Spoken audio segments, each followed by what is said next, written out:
Hello students, today we are going to discuss the 3.4 exercise. 3.4 exercise is the last exercise of understanding quadrilateral. Exercise 3.4.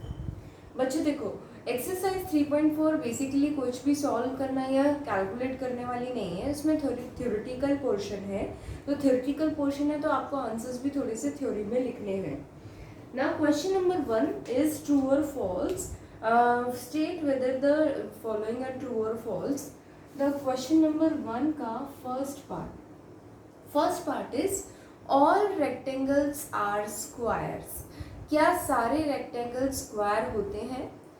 If we draw a rectangle and a square, एक rectangle और एक square बनाने के बाद में हमें पता चलता है कि एक रेक्टेंगल की लेंथ का ही डिफरेंस होता है. किसी भी रेक्टेंगल में और स्क्वायर में क्या डिफरेंस होता है कि इसकी लेंथ जो होती है वो ब्रेथ के बराबर नहीं होती, लेकिन इसमें लेंथ और ब्रेथ दोनों बराबर होते हैं. This is the difference between the rectangle and square. Can we say rectangles are square? So this is wrong, this is false कि rectangle square नहीं होते. तो ये क्या हो जाएगा? false. Now B part is all rhombuses are parallelograms. सारे rhombus parallelogram होते हैं. मैंने rhombus ड्रॉ किया, parallelogram ड्रॉ किया. क्या रोम्बस पैरेललोग्राम हो सकता है? Yes it is. रोम्बस जो होता है वो हमेशा एक पैरेललोग्राम होता है, लेकिन हर एक पैरेललोग्राम रोम्बस नहीं होता. रोम्बस पैरेललोग्राम हो सकता है, लेकिन पैरेललोग्राम रोम्बस नहीं हो सकता. So this is true. Now C part, all rhombus are kite. जितने भी रोम्बस हैं वो काइट हो सकते हैं. रोम्बस काइट हो सकता है. अगर कोई भी फिगर किसी और के लिए बोला हुआ है तो अगर वो उसकी सारी क्राइटेरिया फुलफिल करता है then it can be possible. अगर रोम्बस काइट की सारी क्राइटेरिया, सारी कंडीशंस फॉलो करता है then this will be a kite. तो दिस इज ट्रू. तो एक जो रोम्बस होता है, रोम्बस पैरेललोग्राम भी माना जाता है और रोम्बस काइट भी माना जाता है. Now C part, after this one was the F part. C part देखो, ये F part था. C part is all squares are rhombus and also rectangles. सारे squares rhombus भी होते हैं और rectangle भी होते हैं. ये square है, ये rhombus है और ये rectangle है. क्या स्क्वायर, रोम्बस और रेक्टेंगल दोनों होते हैं? Yes, this is true. Square एक ऐसा फिगर है जो रोम्बस की क्राइटेरिया को भी फुलफिल करता है, स्क्वायर रेक्टेंगल की क्राइटेरिया को भी फुलफिल करता है, स्क्वायर पैरेललोग्राम की क्राइटेरिया को भी फुलफिल करता है. स्क्वायर एक ऐसा फिगर है जो सारे क्वाड्रिलेटरल्स की क्राइटेरिया को फुलफिल करता है. इसीलिए स्क्वायर एक रोम्बस भी है और स्क्वायर एक रेक्टेंगल भी है. Now D part, D is all squares are not parallelograms. सारे स्क्वायर्स पैरेललोग्राम नहीं होते. क्या स्क्वायर पैरेललोग्राम की क्राइटेरिया को फुलफिल नहीं करता? Let's check. एक पैरेललोग्राम में अपोजिट साइड्स पैरेलल और इक्वल होने चाहिए, वो स्क्वायर के भी होते हैं. और अपोजिट एंगल्स इक्वल होने चाहिए, वो स्क्वायर के भी होते हैं. डायगोनल्स एक दूसरे को बाइसेक्ट करने चाहिए, वो स्क्वायर के भी करते हैं. तो स्क्वायर एक पैरेललोग्राम की क्राइटेरिया को फुलफिल करता है. इसीलिए ये गलत है कि सारे स्क्वायर पैरेललोग्राम नहीं होते. सारे स्क्वायर पैरेललोग्राम होते हैं. So this is false. Now the next part.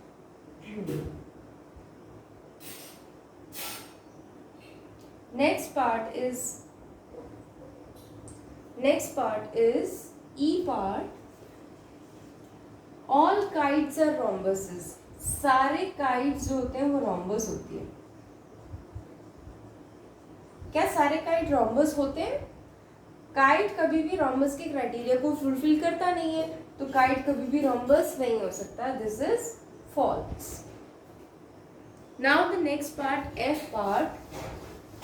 F part जैसे कि पहले भी समझा दिया था. F part is all rhombuses are kites. सारे रोम्बस काइट होते हैं. तो ये बिल्कुल ठीक है, दिस इज ट्रू. रोम्बस जो होता है वो एक काइट हो सकता है, लेकिन काइट रोम्बस नहीं हो सकता, क्योंकि रोम्बस काइट की सारी क्राइटेरियाज को फुलफिल करता है, लेकिन काइट रोम्बस की सारी क्राइटेरिया को फुलफिल नहीं करता. Now G part. G part क्या है? All parallelograms are trapezium. सारे पैरेललोग्राम्स ट्रेपीजियम होते हैं.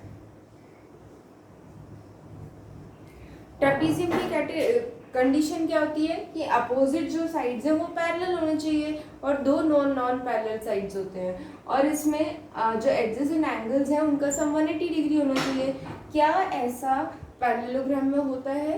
पैरेललोग्राम के अपोजिट जो साइड्स होते हैं वो पैरेलल होते हैं और इसका जो एडजेसेंट एंगल्स होते हैं उनका सम 180 डिग्री होता है. So this is true.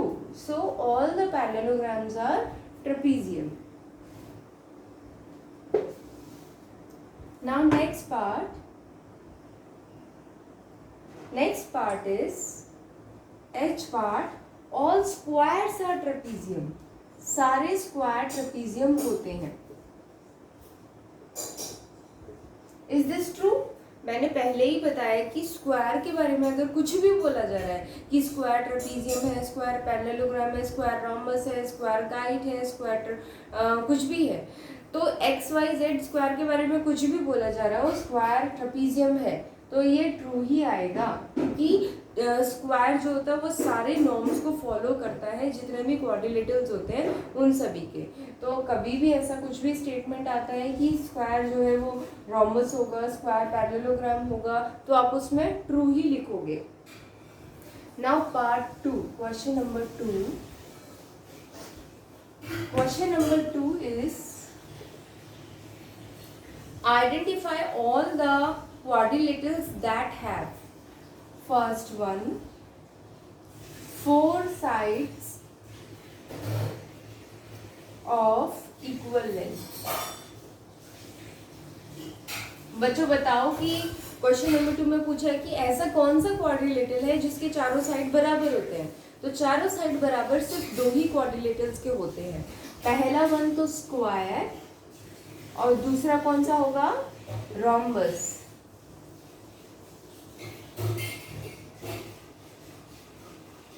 ठीक है, तो 2 ही क्वाड्रिलेटरल होते हैं. बस अंतर ये है कि रोम्बस जो स्क्वायर होता है उसमें सारे एंगल 90 डिग्री होते हैं और रोम्बस में सारे एंगल्स 90 डिग्री नहीं होते. तो ये दोनों फिगर हैं जिनके चारों साइड बराबर होते हैं. ठीक है, इसके बाद नेक्स्ट जो सेकेंड पार्ट है बी, 4 राइट एंगल्स. तो 4 राइट एंगल्स किस किस के होते हैं? फर्स्ट तो स्क्वायर के ही होते हैं और दूसरा रेक्टेंगल के होते हैं. तो स्क्वायर और रेक्टेंगल ऐसे 2 फिगर हैं जिनके चारों एंगल्स जो होते हैं वो 90 डिग्री होते हैं. Now question number 3. Question number 3 is explain how square is a quadrilateral. हमें एक्सप्लेन करना है कि स्क्वायर एक क्वाड्रिलेटरल कैसे है.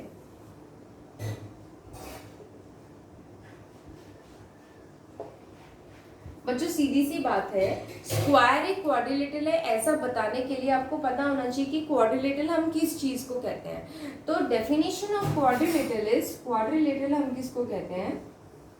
Any figure having 4 sides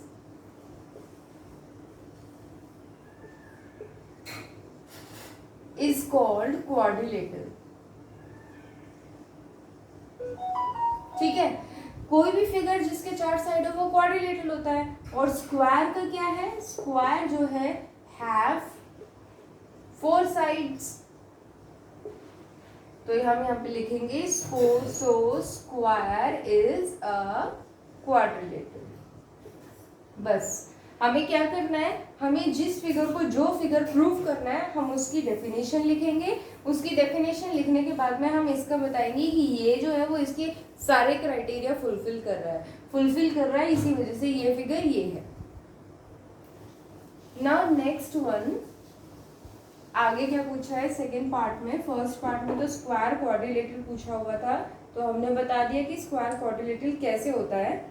now आगे पूछा है बी पार्ट में, ये तो ए पार्ट था, स्क्वायर एक पैरेललोग्राम है। क्या स्क्वायर एक पैरेललोग्राम है, ऐसा पूछा हुआ। तो हम देखते हैं कि पैरेललोग्राम एक्चुअल में होता क्या है। क्या स्क्वायर जो था वो पैरेललोग्राम की सारी क्राइटेरिया को फुलफिल करता है कि नहीं। सबसे पहले पैरेललोग्राम,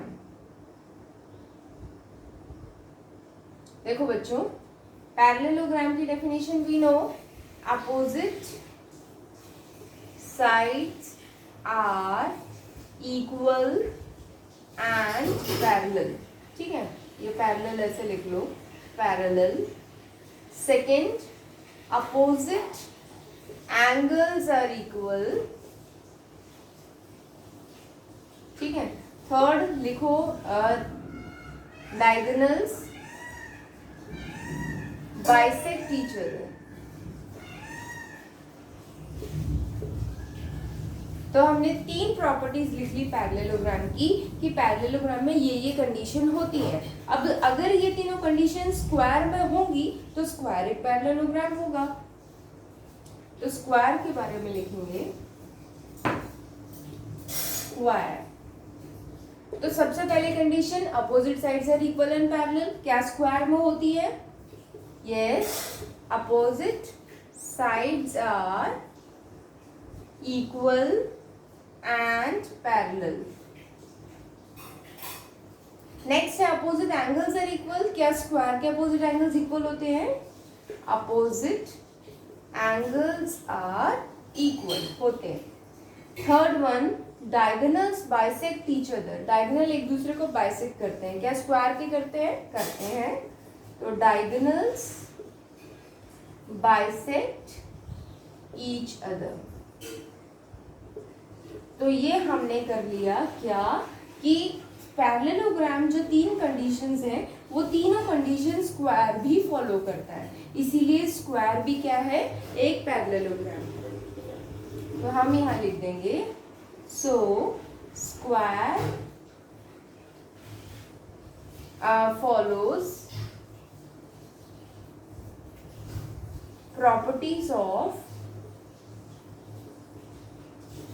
पैरेललोग्राम। यहाँ पे लिखना since square follows properties of parallelogram so it is a parallelogram. ठीक है, इसीलिए वो क्या हो जाएगा, एक parallelogram.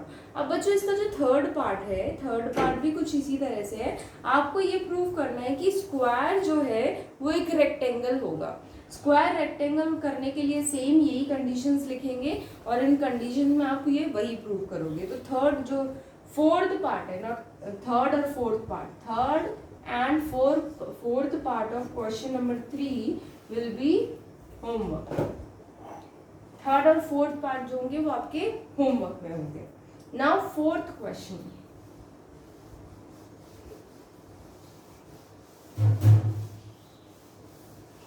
question number 4 is name the quadrilaterals whose diagonal bisect each other। पहले वाला है, हमें ऐसे क्वाड्रिलेटरल्स के नाम बताने हैं जिनके डायगोनल्स बाइसेक्ट ईच अदर। तो बच्चों ऐसे कौन से क्वाड्रिलेटरल होते हैं, देखो सबसे पहले तो स्क्वायर होता है, स्क्वायर के डायगोनल्स एक दूसरे को बाइसेक्ट करते हैं। देन सेकंड रेक्टेंगल होता है, रेक्टेंगल के डायगोनल्स एक दूसरे को बाइसेक्ट करते हैं। थर्ड क्या हो गया, पैरेललोग्राम। और फोर्थ वन हो जाएगा रोम्बस। तो ये 4 फिगर्स ऐसे हैं जिनके डायगोनल्स जो होते हैं वो एक दूसरे को बाइसेक्ट करते हैं, यानी आधा आधा करते हैं एक दूसरे को। देन वी कैन से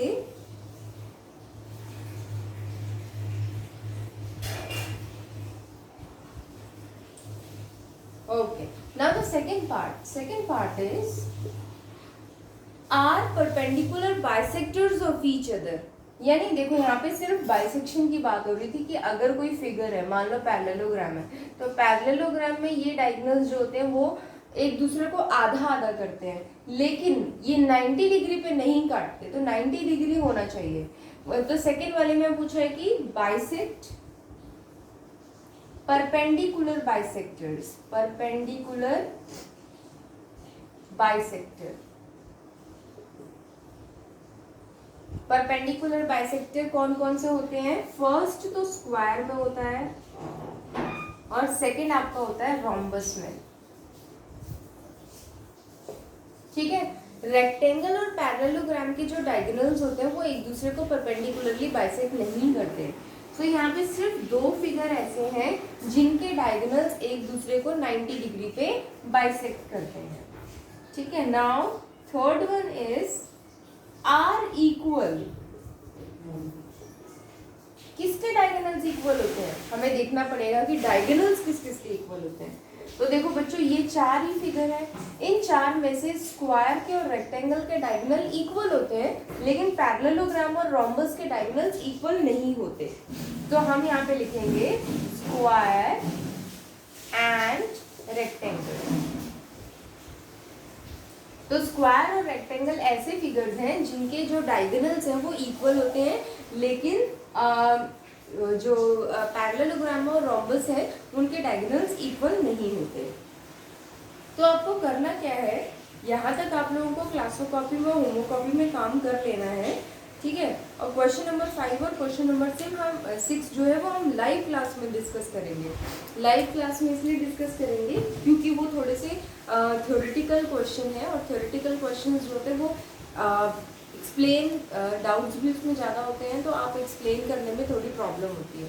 तो क्वेश्चन नंबर 4 तक हम ये कर चुके हैं। क्वेश्चन नंबर 4 तक 3.4 एक्सरसाइज खत्म हो गई है, और 3.4 एक्सरसाइज खत्म होने के बाद में आप सभी लोग थर्ड चैप्टर तक अपना काम कंप्लीट कर लेंगे और रिवीजन स्टार्ट कर देंगे। बच्चों, एग्ज़ाम नज़दीक आ रहा है, you have to revise more and more. और थर्ड चैप्टर बहुत ईजी है, किसी भी बच्चे का एक भी मार्क्स कम नहीं होना चाहिए।